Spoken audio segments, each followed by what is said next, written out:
half-court trap. Right now, I'm going to get into the Phoenix Suns and the way they run their offense. I'm just interested how Phoenix does the up and down game, how Nash is running that team. Right now, I'm going to get into a short segment with my alter ego. We're going to set this up. He'll join me in a second. And we're back. I'm here with my alter ego. How you doing today, man? That's great. That's great. What I want to get into is the Phoenix Suns and the offense. What do you feel about the offense and how is it clicking? Yeah, I feel that it's definitely great. You got your man Mari Stoudemire back healthy. You got Nash running all over the court. You got the Matrix. He doesn't have any plays ran for him, but, you know, he manages to get points. You got a play in Boris Diaw, who we didn't know what he could do, you know, in Atlanta, but he's traded over here. He can play big man, play point guard. He can pass. He can dish. He can do it all. And Roger Bell, you know, Roger Bell, he can shoot. He can play defense in Philly. He shot in Utah, and now he's shooting over Okay, Phoenix. let me ask you. They always play the same five, right? That's the starting five. Yeah, they give do. you the most energy. They go up and down the court a lot. What do you feel about the bench play? I feel like person like Barbosa, he's definitely lightning quick. He can score. James Jones playing with Reggie Miller. He's learned a lot. He kicks his feet out, get that foul when he shoots. And a person like Kurt Thomas is good on the pick and roll. I think that they definitely bring something great to this team. It's a nice look. I like exactly what you're saying. You know, Barbosa's fast. James Jones and playing with Reggie Miller and Kurt Thomas with the pick and roll situation. Yeah, I definitely like that.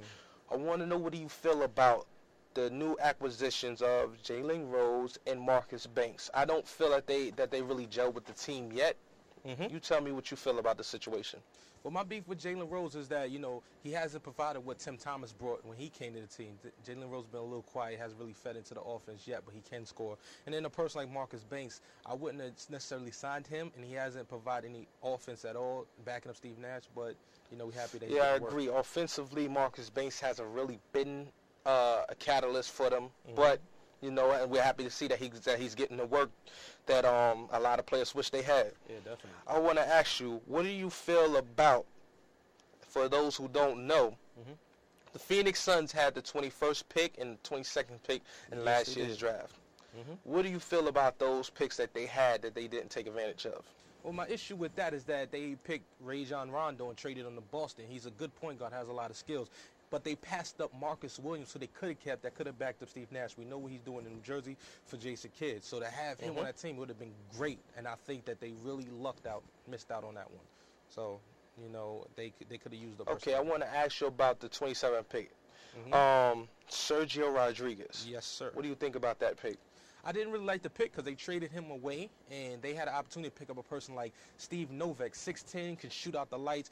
He shot well with Houston Rockets in the Summer League, and they also overpassed somebody like a Paul Millsap, who's been doing good off the bench for Utah. He's a big man, grab rebounds, and they can use both a shooter and a big man off the bench. So I really think that they missed out with the opportunities they had in the draft, you know. So I agree with you. With the way that they're playing and the streak that's going on, they've risen back up to an elite class in the Western Conference. Do you think that they have what it takes to get past the Spurs and the Dallas Mavericks and the new up-and-coming Denver Nuggets?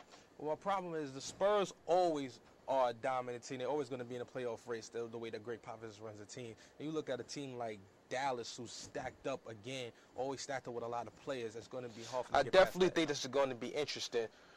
What do you feel about the All-Star break coming up? You know, the trade deadline is there. Do you think they'll be able to acquire some more pieces to get that team stacked with bench players, or do you think that they'll continue to run with the team that they have? It's a good question. I really think that they do have some pieces, but what are you willing to get up to get better? I think that's the problem. But if they can't add some more shooters, some more and on a later note, what is your predictions of what's going to happen with Carmelo Anthony and his All-Star appearance this year? I think that it will be held against him if the coaches have to vote him in, but hopefully we can see him there. He definitely deserves to be an All-Star this year.